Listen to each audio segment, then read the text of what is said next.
The first MLB Power Rankings of 2024 are out, and let's just say the Cardinals offseason hasn't exactly moved the needle much for those who voted. Plus, we'll discuss the latest news on trades in the starting pitching market, and yet another international reliever is reportedly heading to San Diego. This is Locked On Cardinals. You are Locked On Cardinals, your daily St. Louis Cardinals podcast, part of the Locked On Podcast Network, your team every day.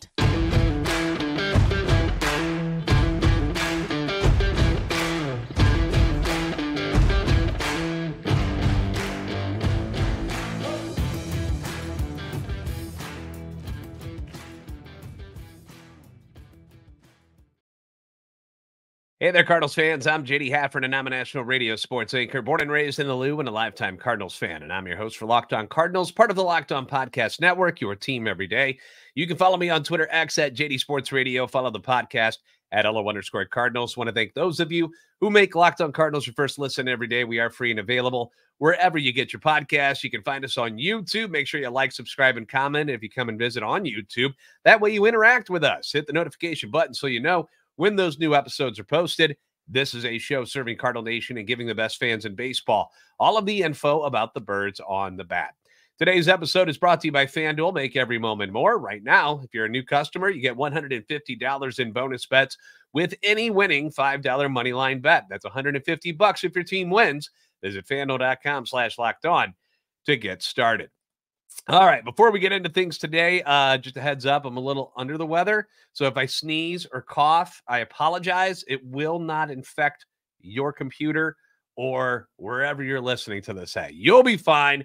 I am safe and sound at home, but I don't know if it was just partying on New Year's Eve or what did it, but all of a sudden I got something going on. So just a heads up there. So I apologize if any nastiness comes across the microphone here. But let's start with what the Cardinals have done so far this offseason, okay? They've been one of the busier teams. We know that. Not saying every move has been the greatest move. We can argue on both sides of it, whether or not anything they've done has been good or bad. But they've hardly been just laying around, say, like, the Cubs. Cubs haven't done anything. They've done nothing so far outside of hiring Craig Counsell from the Brewers to be their manager. Roster-wise, nothing has happened yet for them. That's been kind of how it is for a lot of teams, to be honest. But apparently, the moves that the Cardinals have made so far this offseason have not impressed that many people over at MLB.com who released their first 2024 MLB Power Rankings list. And they've got the Cardinals at... Should I do a drum roll? No, you don't get a drum roll if you're not top 10. Number 18. They didn't even make top 15. At least they're in the top 20. But number 18 is where the Cardinals are at. Now, if I'm doing math correctly, and I'll be honest, it was my worst subject in school, but that had more to do with like algebra, calculus, and stuff like that, where I was like, when am I ever going to use this? But like, because I was sucked at that stuff. But the overall math, normal math, I'm okay at. And the Cardinals finished 25th in the overall standings last year. So mathematically, 18 is less than 25. So scooching up to the number 18 spot in the Power Rankings, it's an improvement. It's an improvement. But here's where I scratch my head just a little bit. And maybe this is me being a homer, and you can call me that if you want to when it comes to this list here. But the only team in the division that's actually ranked behind the Cardinals is the Pittsburgh Pirates. They're at number 26. They've got the Cubs at number 13, the Brewers at 14, the Reds at 15. And it's not like they're ranked, way ahead of the Cardinals. Obviously, the people who put this list together don't think all that highly of the NL Central, which that's fine. You can feel that way. But these teams are ahead of the Cardinals, and I have a tough time putting in my head why, especially the Cubs, why they're so far ahead. Now, the last time I checked, the Cubs don't have Cody Bellinger on their roster. He's not under contract. So he's not a part of this equation. Marcus Stroman, not on that team, a free agent now. Stroman's time in Chicago appears to be over. I wouldn't say they've closed the door completely on him, but it appears to be over. And by all reports, the Cubs are still actively trying to bring Cody Bellinger back, which I think would be a very smart move for them. And if they do, then that's obviously a big boost to their lineup. But if not, what have the Cubs done that's so impressive to give them a number 13 ranking? What is it about them that is so impressive that they get number 13? Does just having Craig Counsell make them the favorite in the division? You've got a Dansby Swanson. You've got a Justin Steele. What else is so special about what they've got in Chicago right now? Maybe I'm wrong. Maybe I'm wrong. Let me know if you think I'm wrong. If you think like, no. Here's why. Here's why the Cubs are so much better. I'm just curious. I don't see it. The Brewers were a 92-win team last year. Regression is expected this year by most people. They've reportedly been shopping their ace, Corbin Burns. So who knows what that relationship's going to be like this year, how strained things will be, how toxic that might get. They released their second best pitcher, Brandon Woodruff, who was out for the year with an injury anyways. They re-signed Wade Miley, made a few minor deals, lost their manager though. So them falling back to the pack, that makes a little more sense to me. The Reds have been very, very active so far this offseason. They signed free agent pitcher Frankie Montas just the other day. Final reports came out, 1 year, $14 million deal with a $20 million mutual option for 2025 and a $2 million buyout. I personally have never been a Frankie Montas guy. When he was, part of the trade rumors a couple of years ago, ended up going to the Yankees. I was begging the Cardinals not to make that move. There's nothing about him that I thought was all that special to make a deal for him for what the A's were looking for at the time. As far as giving him a 1-year deal, I mean, it's like a lottery ticket for the Reds, really, right? They're going to give him a shot. The guy's been hurt a lot the last 2 years and made just one appearance last year for the Yankees because of that shoulder injury. They're just hoping he can find his form for 2021. They're willing to put a little bit of extra money on the line to give him a 1-year deal. And if it works and he's good, he'll help the team. If he's not, so be it. They'll move on. It's a 1-year deal. So not a horrible signing by the Reds by any means. I'm not a huge Frankie Montas guy. They did sign infielder Jeimer Candelario, relief pitchers Emilio Pagan, Buck Farmer coming back, plus the swingman Nick Martinez, who was with the Padres. The Reds have spent, under the radar, $105 million in free agency this year. None of them are big names or stars by any means, but they've clearly made an effort to improve on what was an 82-win season a year ago with a lot of question marks in that starting rotation. If they can stay healthy, they should be pretty good. I would rank them higher than the Cubs the way things are. I do understand the Cardinals' lower ranking. I get it. Attempting to turn around a 91 loss season is not an easy thing to do. And there's a lot of work to still be done. I don't know how much better they have improved themselves from last year. Personally, I think I'd rather have Gibson and Lynn than Flaherty and like a Dakota Hudson or anything like that. Sonny Gray, Montgomery, we'll go with a wash there because, Montgomery's pretty good at St. Louis. But there's more work to be done. We continue to wait on some sort of move or moves for the bullpen. And, they got to add some sort of stability there, especially to the back end of the bullpen. That seems to be something that they're aiming for. We've heard from multiple sources that they are very much interested in adding something to go in the back end of that bullpen to go along with Ryan Helsley, who has had some injury problems and isn't always available as much as maybe some other closers might be. At least you know that going in, so you can prepare for that. And so far, we've got nothing. Now, is there a guy out there that can make a huge impact in the eyes of fans and in the eyes of the baseball writers and people who make these rankings to push them up higher outside of Josh Hader? Because Josh Hader, we know that would work. People would like that move, but we're 99.9% sure that Hader is not someone that the Cardinals are in the market for anything at all. They're just not going to be dipping into those waters. He's reportedly asking for a similar, if not bigger, contract than Edwin Diaz of the Mets got, which was a 5-year, $102 million contract. Cardinals are not even going to come close to sniffing something like that.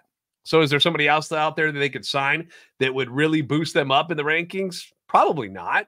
I think your next best reliever is the guy you had last year. That's Jordan Hicks. So there are some very good pitchers still available on the market, bullpen arms and starters alike. Blake Snell, Jordan Montgomery as the starters. But if I'm being honest, and I've said this before, I really don't think they're even considering either of them at this point. I think the team, outside of whatever move or moves that they make in the bullpen, they're probably done for the immediate future. I wouldn't expect anything major to happen.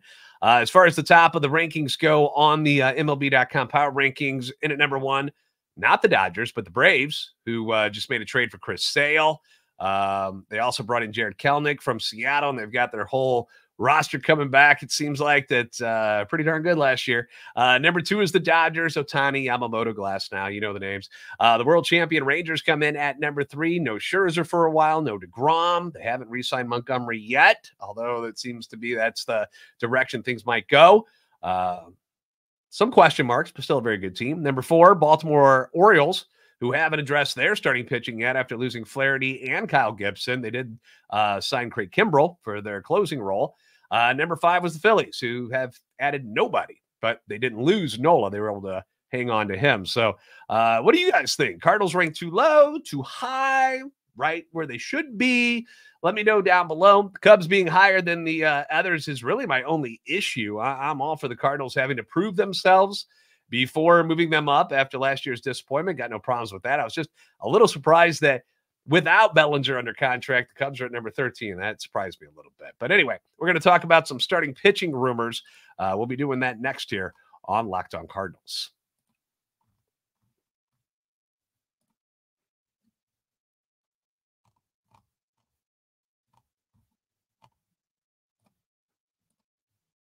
Score this NFL season with FanDuel, America's number one sportsbook. Right now, new customers get $150 in bonus bets with any winning $5 moneyline bet. That's $150 if your team wins. And if you've been thinking about joining FanDuel, there really is no better time to get in on the action. Very easy to use app, wide range of betting options, spreads, player props, over-unders, and a whole lot more.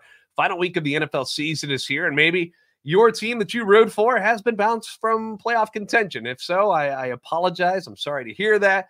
But just because their season over doesn't mean that yours needs to be, as somebody who can make some money.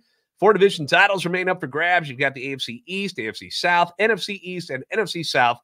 Still no champions in those divisions yet. No Thursday games this week, but on Saturday, you got an AFC North battle with the Steelers at the Ravens. The Steelers are still on the bubble for a playoff spot, while the Ravens have already clinched the number one seed and arguably look like the top team in the NFL. We found out today Lamar Jackson is not going to play for the Ravens. So he's somebody who will not be in the lineup. Who knows who else will be missing from the Ravens? Texans and Colts are the late game on Saturday. That's basically a playoff game. Whoever wins that game is in. And there's plenty of guys to bet on as far as the player props go for the Colts. Gardner Minshew at quarterback, amazingly. He's been doing fine. Running back Jonathan Taylor's back and healthy. Wide receiver Michael Pittman Jr. Apparently healthy. On the Texans side, you've got super rookie C.J. Stroud. You've got Devin Singletary, who came out of nowhere this year as their main horses, along with wide receiver Nico Collins. He's been huge for them. But also remember, when it comes to player prop bets, that the more obscure the person you think is going to score or do whatever stat, the more money you can make. So names like Mo Alley Cox, Dalton Schultz, Damian Pierce, Alec Pierce, Josh Downs. There's some other names to be aware of for that game. So visit FanDuel.com/LockedOn. Kick off the NFL season with FanDuel, the official partner of the NFL.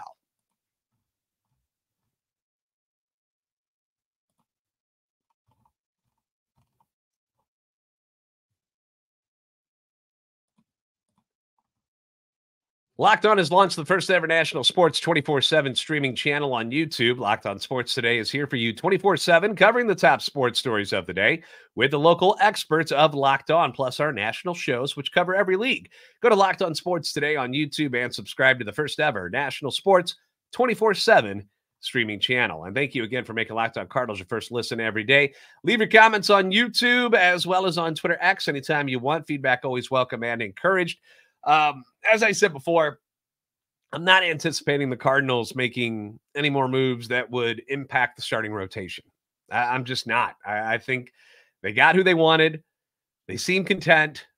I know it's not a whole lot of fun to hear that, and it's a little bit frustrating because whether I believe they should or shouldn't be done is meaningless at this point. But it doesn't mean that, I don't know, maybe somebody like John Mozeliak still has a move or two up his sleeve. I'm not going to close the door completely on it, but it ain't open much. The name that remains at the top of the wish list for most Cardinal fans is the Chicago White Sox, Dylan Cease. Now, ESPN's Jeff Passan writes that Dylan Cease, who comes with 2 years of team control, is still likely to move. Sources said Chicago suitors certainly have winnowed the Cincinnati Reds, a team on Cease early, fortified itself through free agency, and there's an argument to be made that the White Sox can rebuild his value after a disappointing 2023 season and collect even more in a 2024 trade deadline deal than they can today. Now, if you've followed the Cardinals as closely as we do here, you would know that the Cardinals like to do this, okay? They like to go into the season with a group that they feel is strong enough to make a playoff push, okay? So then they leave themselves some wiggle room financially so that if they need to add any sort of payroll at the trade deadline, they have the room to do that, which is why they come in a little bit short when they start the season as far as what they're going to spend. Okay. It's just kind of like their own little safety net. So if they're, in pursuit of the division crown or a wild card spot, whatever it may be, they've got room to add some money.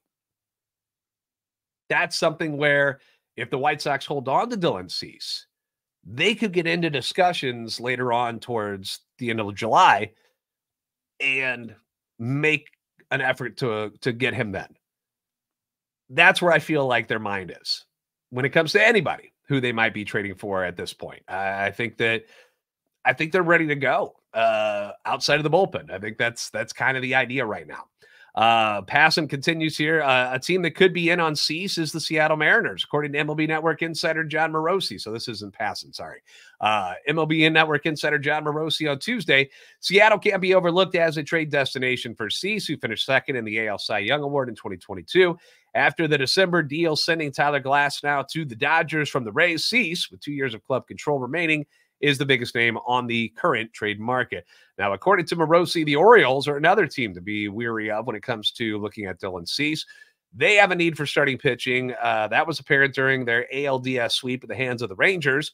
They are also a top suitor for the right-hander, but the Mariners could move to acquire Cease. Again, this is John Morosi talking, as part of a larger plan. Still looking to add to its offense after signing Mitch Garver to a 2-year deal.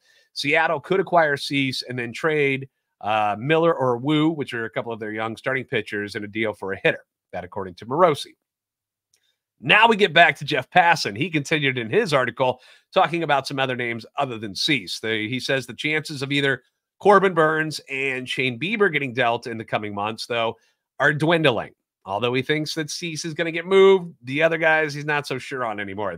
He says they share a pair of traits that dampen their value. Both are free agents at the end of the upcoming season and play for teams who are planning on contending for division titles, Guardians and Brewers.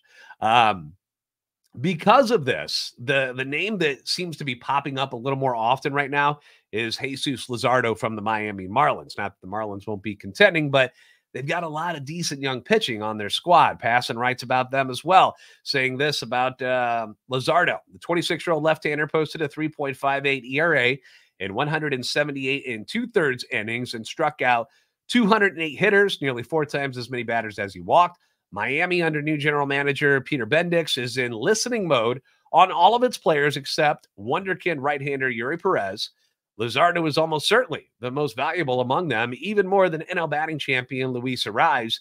And whether it's the Red Sox, Orioles, or either of the New York teams, Luzardo would look mighty good in their rotation for the next 3 seasons. Personally, I would love to see the Cardinals try to get in on Jesus Luzardo, 26 years old, team control, strikes out a lot of people, doesn't walk a lot of people. I mean, come on, what's not like to like about him? And when I was recently on the New News podcast for their charity stream, they asked me, like, who's like a surprise name or team that I think the Cardinals should engage with to make a trade with? And the Marlins was my answer. I said the Marlins. You've got a relationship with their manager, Skip Schumacher, so he knows the players that are on the Cardinals roster as well as his own. They've made deals with each other before, and they fit what each side kind of needs. The Marlins need offense. The Cardinals want pitching. In theory, it just makes sense. Will it happen? Probably not. Not at this point, but it makes sense. It's something to keep an eye on. The guy who screams future St. Louis Cardinal to me is Brandon Woodruff. If we're talking about free agents and stuff, he's going to be 31, coming off injury from Oklahoma. So he's a Midwest, Mid-South kind of guy. Probably won't get a long-term deal because of the injury that's going to keep him out this season. That just kind of fits their mold, right? A veteran, short-term deal from the vicinity of the Midwest. High ceiling. I'm sure he'll have plenty of suitors, but Passan brings him up in his most recent article saying the wild card of the bunch right now, right-hander Brandon Woodruff, who was non-tendered by Milwaukee after undergoing shoulder surgery. That will sideline him all of 2024. 30 years old, could sign a 2-year deal a la Tyler Mahle, who got 2 years and $22 million from Texas coming off of Tommy John surgery and won't return until at earliest the middle of 2024. 2 years, $22 million for Brandon Woodruff. Probably get more than that. Probably 2 and 26, somewhere in that vicinity. But okay. Okay. Like, wouldn't you give that a chance? I mean, he has been really, really good. And he just, again, screams Cardinal. Just his makeup, the way he is, the type of person he seems to be. Passan does bring up the Cardinals when it comes to the relief pitching market. So I'm going to share with you what he says there. Plus, it appears that another international free agent is heading to San Diego instead of St. Louis. People are going to be sad about it. We'll talk about it next on Locked On Cardinals.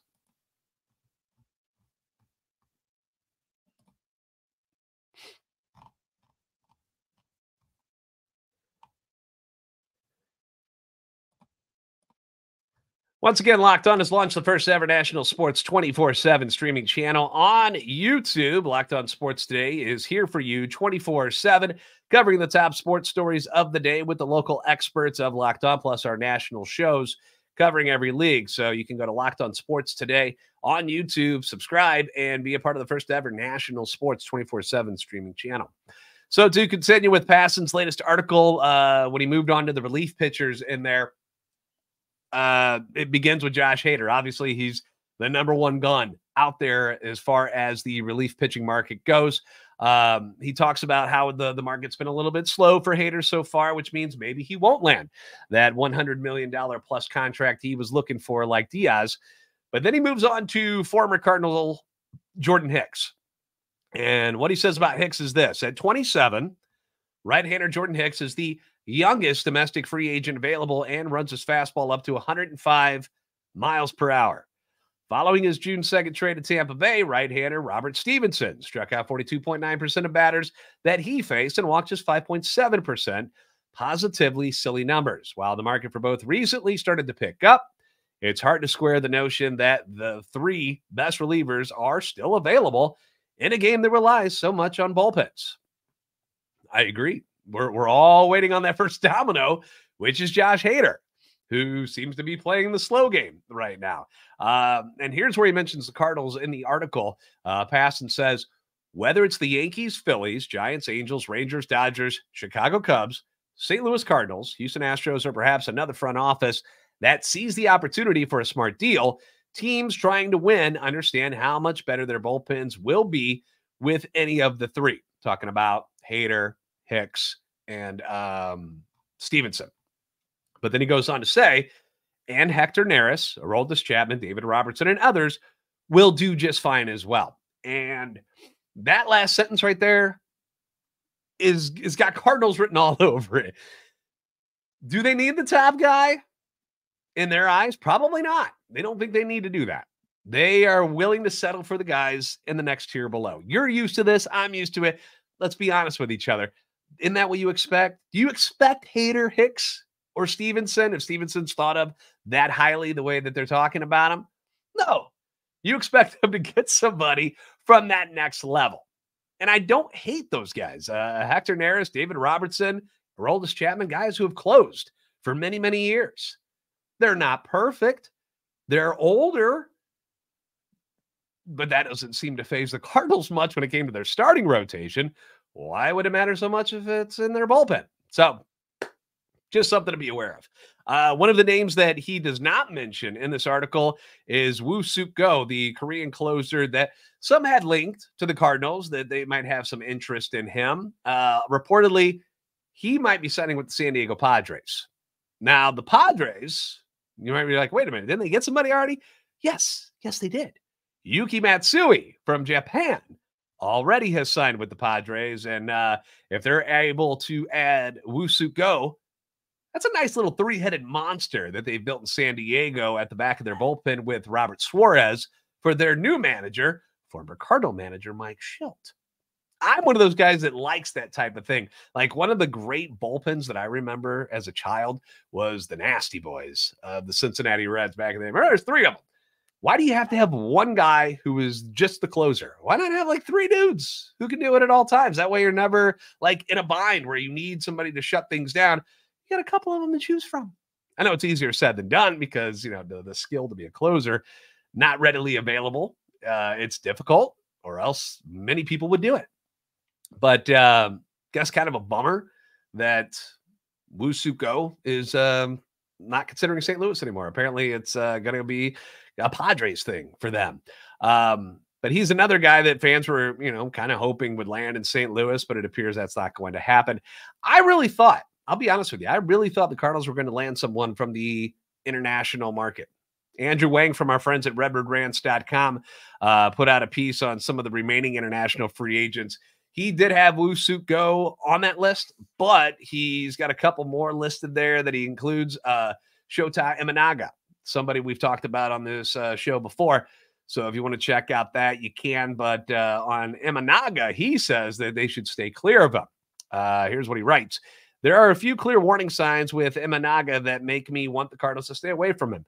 First, his ERA is not that much better than the league average at 2.80, which is around an ERA plus of 110 in an inferior league. I'm not too excited about what he will bring to the major leagues. Moreover, his very impressive 10.6 K per nine was a dramatic spike from his career trends, leading me to believe he overperformed in a contract year. Many are excited about Imanaga's impressive fastball, but in NPB, a league where high velocity isn't as commonplace as MLB, he won't stand out as much. His fastball will certainly be playable, but not of the same caliber as Shohei Ohtani or Roki Sasaki. Sorry, I say it like that, like from Teenage Mutant Ninja Turtles all the time. Roki Sasaki. While Miles Michaelis signed for 2 years, $15.5 million after posting better numbers than Imanaga at 29, Imanaga is projected to receive a contract north of $80 million at age 30. That's just too big a risk for the Cardinals to take on a middling pitcher who might have hit a ceiling last season. There are so many other starters St. Louis can target that are cheaper than Imanaga with more proven ability in Major League Baseball. It's hard to disagree with Andrew in that sense where, these guys, they're coming over and they're just getting money thrown at them as if they've been here doing this for a decade when they've been in an entirely different league, a very different league where things are a little less difficult than in Major League Baseball, which is the best league in the world. So you can check out the full story that Andrew has up at redbirdrans.com. So you can read about those other international free agents that he talks about. All right, we're going to wrap things up here today before my voice completely gives out. Thank you for making Locked On Cardinals your first listen every day. If you haven't already, do me a solid. Give us a follow on Twitter at LO_Cardinals and at JD Sports Radio. Like, subscribe on YouTube. Help our channel and love for the Cardinals grow over the 8,600 subscriber mark as of this morning.